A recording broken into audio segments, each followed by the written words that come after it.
আমাদের পরিবর্তনের দরকার রয়েছে এবং পরিবর্ধনের দরকার রয়েছে।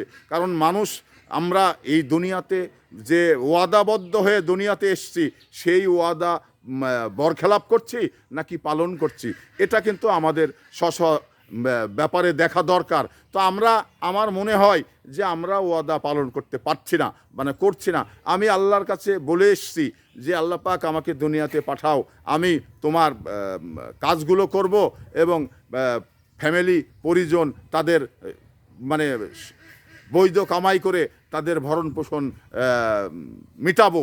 তো সে জায়গা থেকে এসে আমরা হয়তোবা আমাদের ফ্যামিলির ভরণ পোষণ মেটাচ্ছি, কিন্তু আল্লাহ পাকের যে নির্দেশ যে 5 ওয়াক্ত নামাজ এবং মানে হালাল খাওয়ার এবং মানে হালালভাবে চলা, তো এই বিষয়গুলো আমরা আসলে কতটুকু মানতে পারছি এবং কতটুকু মানছি, তাহলে আল্লাহর কাছে যে মানে ওয়াদা করে আসছি সেই ওয়াদাটা পালন করতে পারছি কি না।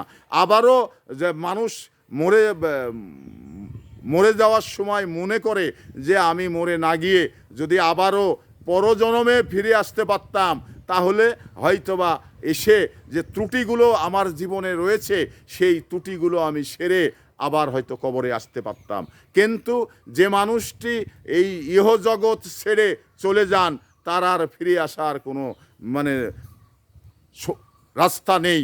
কারণ আপনাকে একবারই এই দুনিয়াতে আসতে হবে, এই দুনিয়া ত্যাগ করে একবারেই চলে যেতে হবে, ফিরে আসার কোনো সুযোগ নেই।